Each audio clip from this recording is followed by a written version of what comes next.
Sonar. Sonar is the device that uses ultrasonic waves to measure the distance, direction, and speed of underwater objects.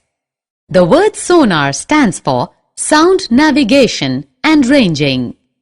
Sonar consists of a transmitter and a detector and is installed in a boat or a ship. The transmitter produces and transmits ultrasonic waves.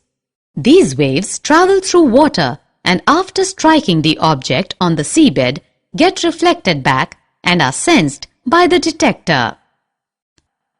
The detector converts the ultrasonic waves into electrical signals which are appropriately interpreted.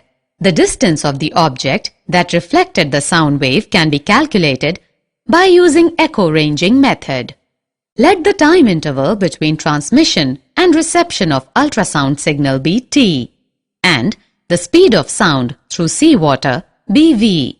The total distance 2d travelled by the ultrasound is then 2d is equal to v into t. This is the echo ranging method.